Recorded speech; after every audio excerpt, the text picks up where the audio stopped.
Welcome to Energy Frontier, the Wyoming Landscape Podcast. Hosted by Dr. Holly Krutka, Executive Director of the School of Energy Resources at the University of Wyoming. The show highlights SER's role supporting our mission to promote energy-driven economic development for the state of Wyoming.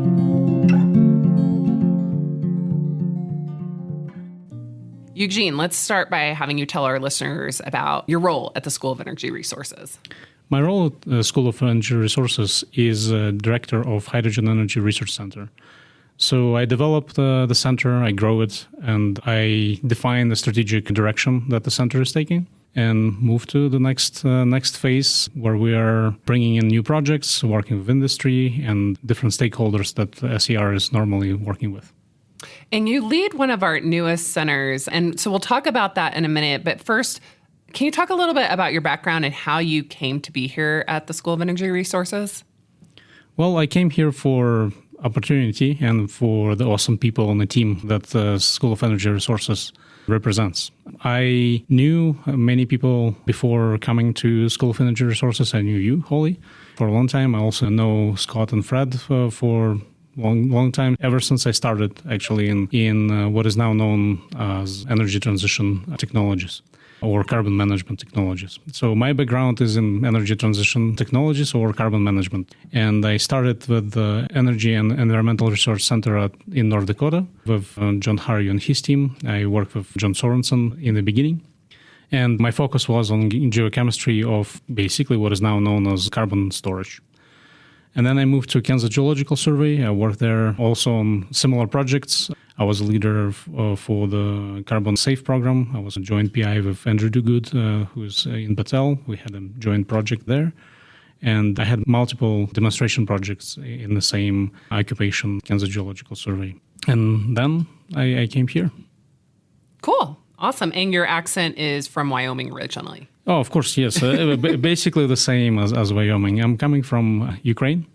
Lviv, Ukraine is my hometown. Yeah, cool. And I think it's really one of the great things about the School of Energy Resources. We have lots of UW grads, lots of Wyoming natives, but we can also bring in experts who've had experience all over the U.S. and or even have an international background to come here and work on cool energy technology development. So before we talk about the center, let's talk about hydrogen more broadly. So what are the potential uses for hydrogen in the energy sector? What are the challenges and how difficult or easy would it be to integrate hydrogen into the overall energy sector? Sure, it's a very good question because it's also a very exciting question for me. Because if I didn't like hydrogen, I wouldn't take this opportunity and come to SER to lead the center. But hydrogen represents both an opportunity and challenge, and also something that we know pretty well. Because we work with hydrogen and or derivatives for longest of time. One of those things that we use as hydrogen is actually in food, and it is fertilizer, ammonia fertilizer. And it is using basically the same process as hydrogen production nowadays. There's also hydrogen in a lot of industrial processes, things like oil refining and many others, steel and cement to some degree and some of the others. But the uses are not overwhelming, at least not what we're intending to do in the next 10, 15, 20 years, or scaling it up at least 10 times. And so the main challenge is not that we don't know what to do or how to produce hydrogen. It's how we scale it and also how we do it without carbon footprint. That's kind of the main direction we're taking hydrogen production today. Even though hydrogen is a colorless gas, we often hear it associated with colors, or at least people working in the energy sector will hear about different colors of hydrogen. Can you explain why are the colors developed? What do they mean? And are there any specific colors that would be best suited for development in Wyoming, and why? Sure. Well, we're sort of moving away from that color scale that was proposed some time ago. And there are multiple reasons to move away from a color scale, because the color scale was developed to simplify things and kind of to associate things better so that the people would connect to that cause better. But I think it failed on all levels because there are so many colors, and also there's no standardization. And so some people call orange hydrogen that is produced from natural resources, and some people call orange hydrogen that is associated with some other technology, let's say. And that we're trying to move away, and instead we're trying to just simplify the methods of production. And there are basically just a few general methods to produce hydrogen. The main thing that we need to take into account, and this is what Color Scale tried to do, is to highlight the decarbonization aspect of hydrogen production. And so this is why it was a gray hydrogen that's produced with fossil fuels, things like, and specifically actually fossil fuels that are natural gas and carbon capture and storage. And there's green hydrogen that is supposed to be produced with electrolysis from renewable energy sources. And explain electrolysis? What does that mean?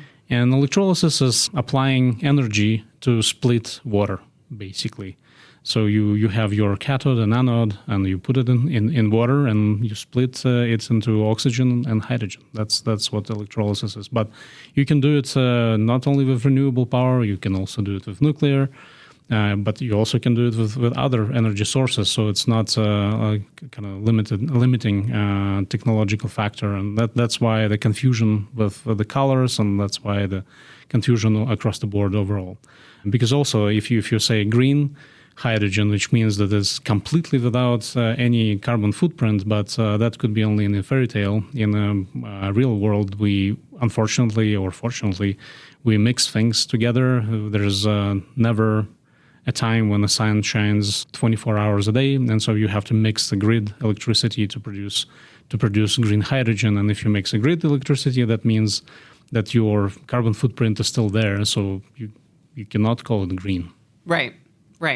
So I think for Wyoming's energy customers, they're not going to look at different colors. You know, if someone is using hydrogen for a new purpose, they're going to be interested in the carbon footprint, and that's scientifically derived.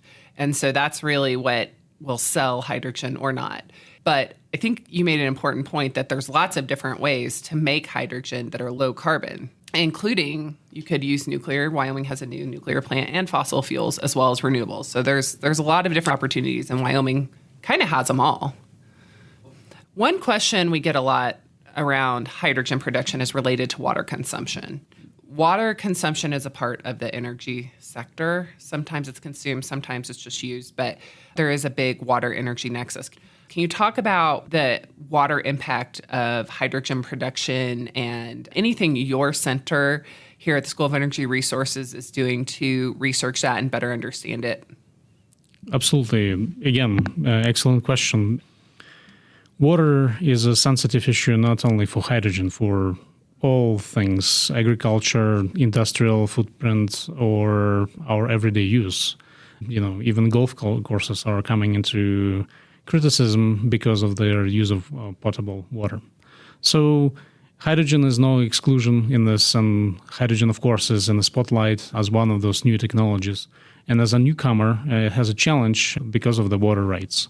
And the water rights oftentimes are prescribed, and so if you decide to use water for hydrogen production, you will have to compete for those water rights, especially if you're planning on producing a lot of hydrogen. So water footprint for hydrogen is a real problem, especially in places like this place, like Wyoming, as a semi-arid, or you could say it's a desert plains, high plains. And with that, of course, we're in a good position. We do have enough water at the moment, but as I said, newcomer will have to compete with other uses.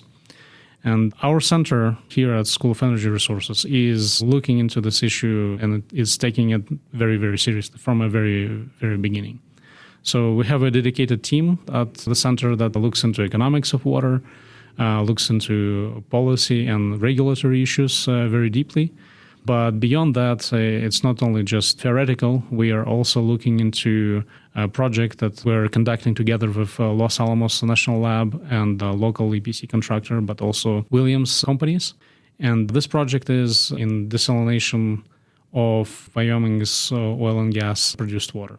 We can use water that is a byproduct of oil and gas production, and we can put it into good use. Normally, this water is re-injected back into formation, so where it came from, or different formation, geological formations.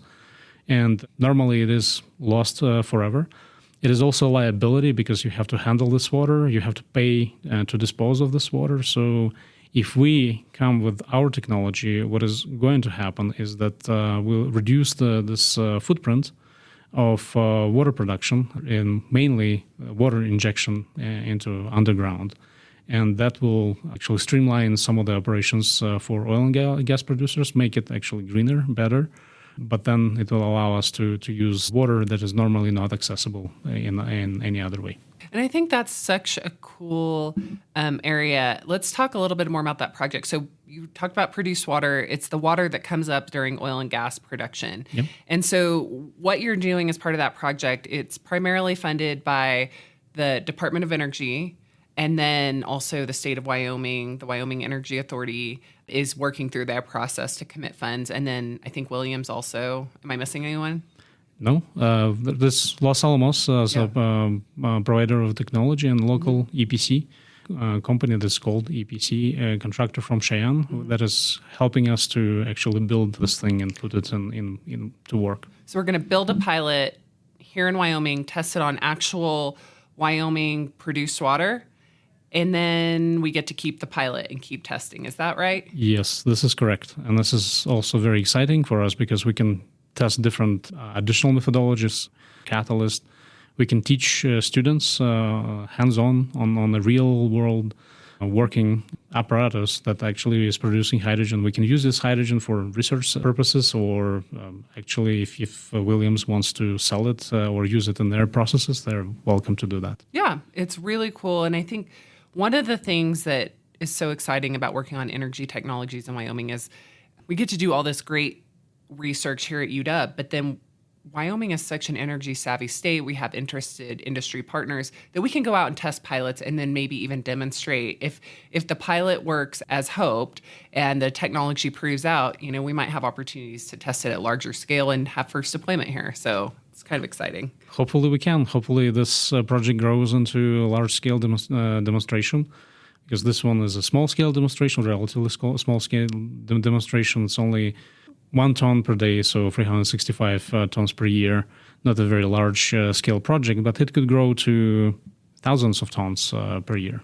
I love that this is just such a win-win-win concept, because you're dealing with a big cost issue for the oil and gas industry, which is produced water. You're producing a low carbon fuel for Wyoming's energy customers.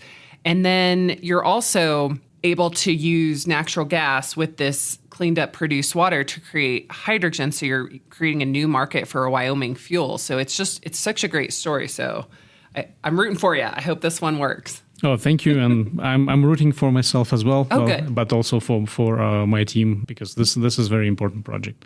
And I'm excited to use Wyoming's resources to produce clean fuel. So we've talked about a specific project and some of the work you're doing, but let's back up a little and just talk more broadly.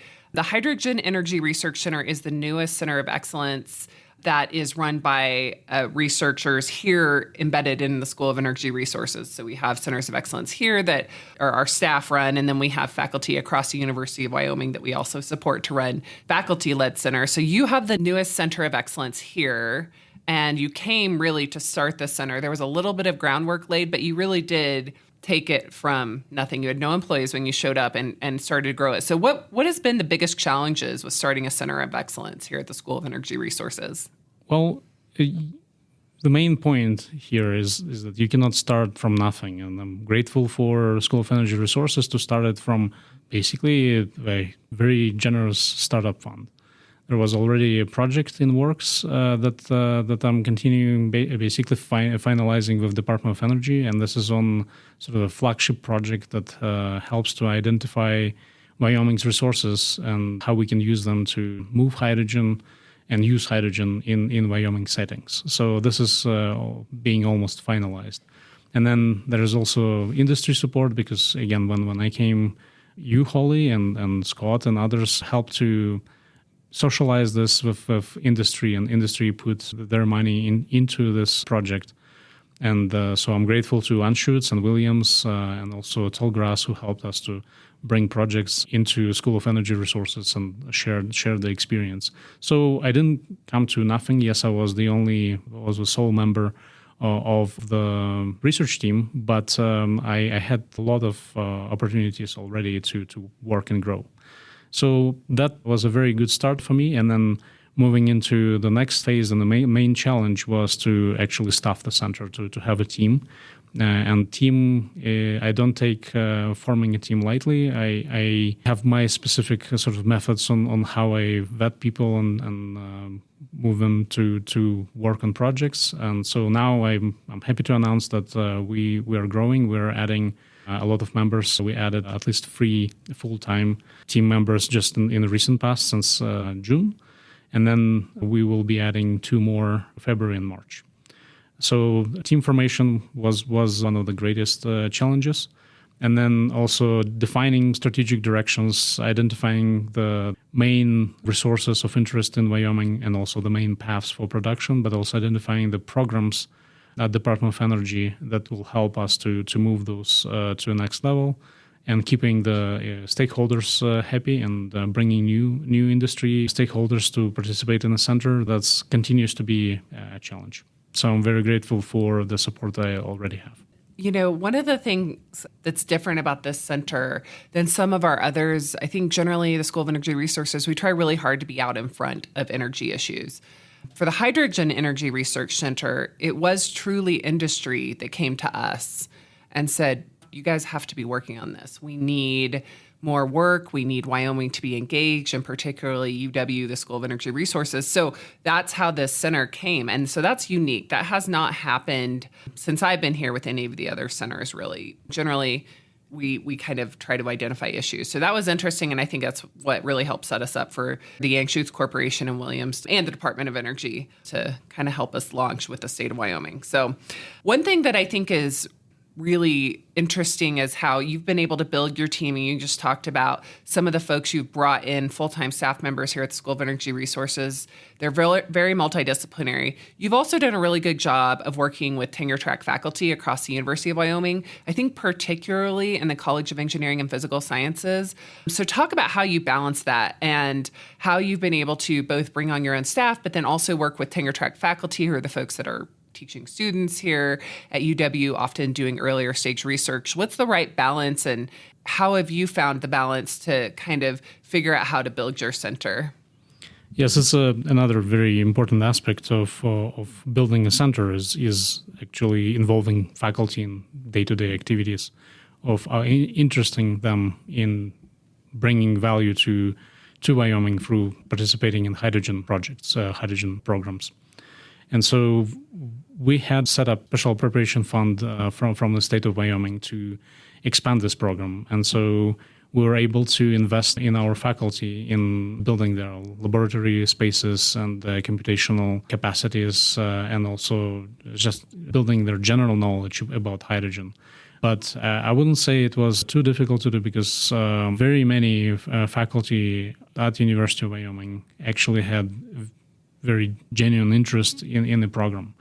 And so we had, in the first year when we issued the RFP, call for proposals for hydrogen research, we had 21 or 22 proposals that faculty had submitted. So that kind of gives you an idea of how excited faculty of University of Wyoming are about hydrogen and hydrogen program at SCR. So at the same time, through those several years that the center has been in operation, faculty became an integral part of what we do at School of Energy Resources. They really bought into the program. They built the facilities. And so now the next challenge is how we expand it, how we grow it, and what is next.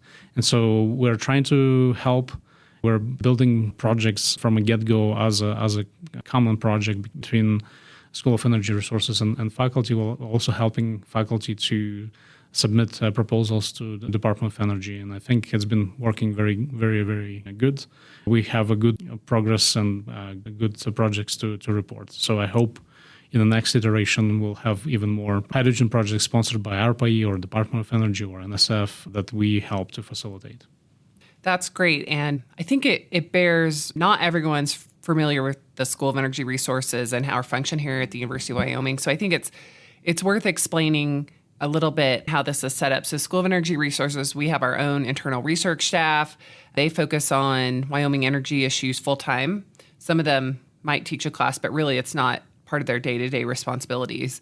So we definitely are focused on tackling these big issues. However, we don't work in a vacuum. We're here at the University of Wyoming for a reason. And part of that reason is that there's all these great minds over here at the University of Wyoming, great resources that have been invested in by the state for a long time. And so what we can do is when we see a specific energy challenge, we can create resources for folks here at UW to focus on that. And tenure track faculty, they only can work on what they have funds to work on. And so we can bring in resources for them. We can fund students. I like how you release an RFP and let faculty compete. So that's been a really great experience for me to watch because we really get some good ideas that we couldn't come up with on our own. And so I'm always amazed by the amount of creativity here in the tenure track faculty. And when they respond to the RFPs we put out, there's just always so many good ideas. So compliments to you for being able to kind of find that balance of bringing on your own team that can really make sure these projects are moving forward and also focus on some of the more applied aspects out in the field, out across the state, while we also are training students and working with the tenure track faculty here at the University of Wyoming and taking advantage of this incredible resource. So, absolutely. And I could add to that we not only had a competition between faculty and we received so many proposals that it was really hard to choose from that excellent work that faculty puts together, but also as our industry partners vetted the projects and helped us to select the projects. Specifically grateful to Anschutz. And there is also interest from Williams and Tallgrass to look into those, but there are others who might help us maybe in the future. But without their help and without vetting those projects, it would be very difficult for us to operate. And maybe, less impactful. So exciting that you're asking industry to participate because at the end of the day, we can do the research, but we want to make sure we're heading in the right direction to benefit Wyoming's energy industry. So anything you'd like to add in terms of what are you focused on and what are your goals, long-term, short-term, medium-term, for the hydrogen research and the Hydrogen Energy Research Center and its impact on Wyoming? Well, we mentioned a few of those already. So water remains to be our focus. We want to grow this program. We want to go to the next level, to have a sponsored project to look into water issues in Wyoming. There are a number of other issues like hydrogen storage that historically has not been funded as well. And so we're looking for funding for hydrogen storage programs. And talk about what you mean when you say hydrogen storage. Well, hydrogen storage is a very interesting aspect of hydrogen ecosystem. So hydrogen storage is one of those areas where hydrogen can help grow energy industry in a big way. And not only traditional sources, but primarily renewable sources of energy, things like solar and wind. And the reason for this optimism is that hydrogen is one of the best batteries that we could use. So hydrogen could accumulate energy, and we can solve the intermittency problem for wind and solar with hydrogen. The idea is simple, is that you produce hydrogen in peak production times, and you use hydrogen, you release it back to the grid when there is a peak demand in the grid. And also, you can store this energy during peak production times for solar because it's only about 10 hours per day. And so the rest you will have to accommodate with other means, and storage could be that. Or you can use it for wind also to smooth out those supply and demand operations. So why not regular sort of lithium-ion or similar type of technology batteries? Simply because of the capacity and also because of the operational cycles for those batteries. Yes, there's a lot of recent success in those batteries. A lot of them are being installed. There's one in Hawaii just recently, as Australia, and so on and so forth. Even Wyoming has considered installing such batteries. But the problem with those is their operational cycle and the maintenance that those batteries will use, but also the capacity. They can only hold so much energy. It's only good for day or maybe a couple of days worth of energy storage for large population center or industrial source. Hydrogen can help to store energy for weeks, months, or even more seasonal type of capacity. If you look at different options for energy storage, and there's a lot of graphics around this, batteries are days or hours. Yes. Hydrogen has the opportunity to be months, which is really important because demand is seasonal and production is seasonal as we add more wind and solar to the grid. And we've already seen some of the impacts of that, especially when you're taking some of that reliable baseload off. So we definitely, as a nation, have to look at how we're going to firm our grid. So hydrogen's one option to do that when it's stored, but it has to be stored in very large amounts. How do you store that much hydrogen? Is it in a tank or refrigerated? How? So days worth of hydrogen could be stored in a tank. Theoretically, you can use a lot of tanks, but you can sort of get by. But if you really want to store seasonal capacity, then you have to go for geologic storage. And geologic storage could be done in a number of ways. Today, it's a proven technology. We can store hydrogen in salt caverns, and these can hold a lot of hydrogen, meaning that you can supply energy for the whole city for worth of months. And does Wyoming have salt caverns? Wyoming does have some salt caverns, but this is not our main focus. Actually, very similar to salt, we can use trona. And trona is one of the key industries in the state of Wyoming. And there's a lot of development, and this is very attractive in terms of economics. It is a very profitable enterprise. And so linking it together with hydrogen can actually, at least in theory, can link us to this next level of energy use and grid reliability stability. And I think you do have folks in the College of Engineering and Physical Sciences, in the Chemical Engineering Department, in the Department of Energy and Petroleum Engineering, working on some really novel approaches to subsurface storage. And for someone maybe not as familiar with this industry, why would we think we can store a gas in the subsurface, in the underground? Is that, how do we know that's safe? Is there experience doing that? Well, that's the forte of our School of Energy Resources, I would say. This is what we do here. So we understand that we can store CO2 for a long time, and this is now becoming commercial product. And many companies has joined the gold rush towards the CCS commercialization. And CCS today. is carbon capture and storage. And CCS is carbon capture and storage. But actually, we know we can store gases underground, again, for the longest of times. We've been injecting gases since the beginning of oil and gas activities, basically. So things like acid gas have been stored for ages, and this is for when you need to get rid of hydrogen sulfide from your natural gas operations.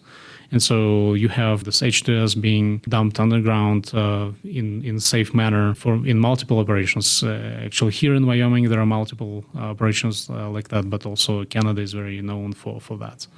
But then there's beyond that, we have natural gas storage facilities. Natural gas storage facilities have been in operation again, maybe a little bit later after initial oil and gas developments have become a very large scale, but still we have a lot of experience, 10 decades of experience in storage for natural gas. So hydrogen is just one of those other gases that we want to store, and I don't see it as a huge problem. Of course, a challenge. It's a different molecule.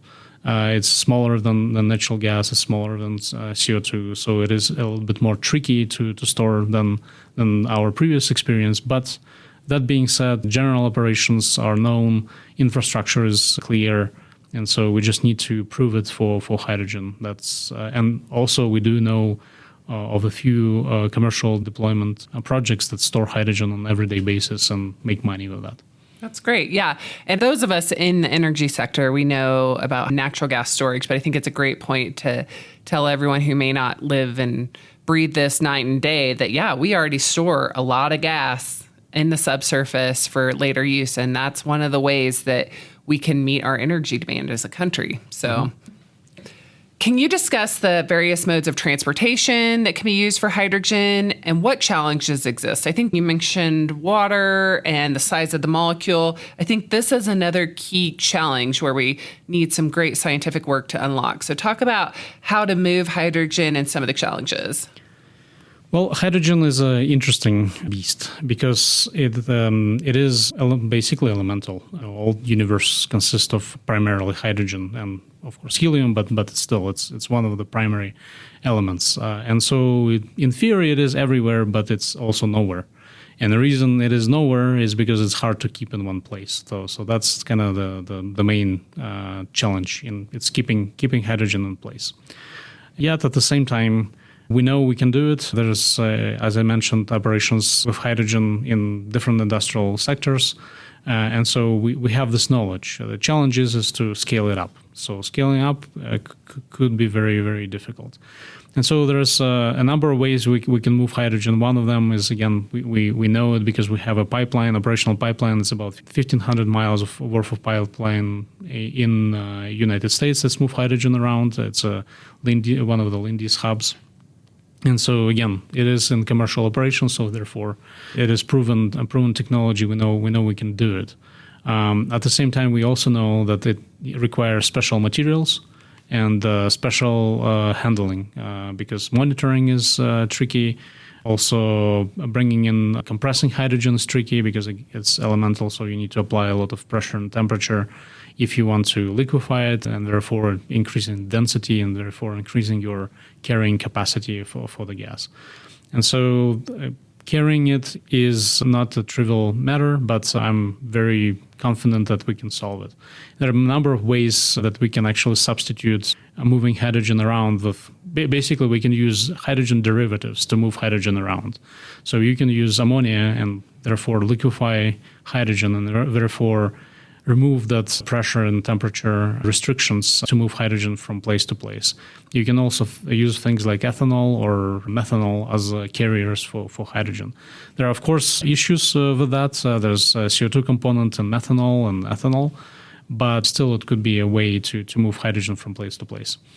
And another issue that I see, and this is why I'm mentioning the derivatives, is that compressing hydrogen to high pressure remains to be the main challenge in bringing hydrogen from place to place. And the reason is the interface between different pressure vessels. So if you bring your carrying tank, it is, let's say, at 7,000 psi, and your gas station tank or hydrogen station tank that would fuel the truck is at a different pressure, you have to provide a pump that would equilibrate the pressures and move them from place to place. So that could be and remains to be a challenge. But at the same time, we see a lot of new innovation, new companies that are coming and actually solving this problem, and we already have those things in operation. But at the same time, it's not going to happen tomorrow. It's going to take some time. But the same way it happened with oil, let's say operations in Bakken, it took about 8 years for us to resolve the logistics in moving oil that we know how to move very well from Bakken in sort of industrial scales. And it's going to happen. The same is going to happen with hydrogen as well. Very cool. Yeah, it's interesting, and that's a good point. And I think part of what you're alluding to is a permitting process, which we are not going to touch in this interview because we could have many, many interviews on the challenges with permitting energy projects. But I think what's really cool is hydrogen has been around. It's being used, for example, like you said, in oil refineries for a long time in other industries. But there's still a lot of innovation that can and needs to happen for it to make a meaningful contribution in a larger scale to the energy sector. So thanks so much for all you do here to tackle some of those challenges and work with folks across UW. So our last questions are just to let our listeners learn a little bit more about you. So what's your favorite place to visit in Wyoming? Well, actually, I can tell you a story about this. Okay. As a child, I did read a lot of books, probably you could tell, but one of the books that kind of came to me very early on was Seton Thompson, who wrote about Yellowstone. And so I actually dreamed, back in Ukraine, I dreamt about visiting Yellowstone ever since. And so I've been to Yellowstone many, many, many times. So I've been in the winter, I've been in spring, all those times. And of course, I know it's a very big touristy destination, but once you get hooked onto something while you're a child, you have those kind of desires to visit again and again. But actually, I do enjoy Laramie as a place to live, and the Snowy Range, because I do like outdoors a lot. Snowy Range is a beautiful place to be. It's kind of best kept secret because we still don't have too many tourists around, and I would prefer to keep it that way for at least some time. Well, I am wondering why you're talking about it at this moment then, because this is going to be broadcast. Sure. Yeah. No, Snowy Range isn't that great. Nobody come here. No, it's the best. I agree with you. It's so incredibly beautiful here, and it's just right at our back door. So do you like to fish? I do. Do you ever fish? I do fish, yes. What's your favorite fishing spot in Wyoming? No.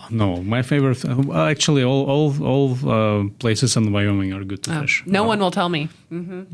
So, okay. Well, thank you so much for your time today. Appreciate all you do here at the School of Energy Resources. Thank you so much, Eugene. Thank you, Holly. Thank you for listening to this episode of Energy Frontier, the Wyoming Landscape, the podcast that highlights the School of Energy Resources at the University of Wyoming. You can expect a new episode of Energy Frontier every Wednesday on Apple Podcasts, Spotify, or wherever you listen to podcasts. See you next time.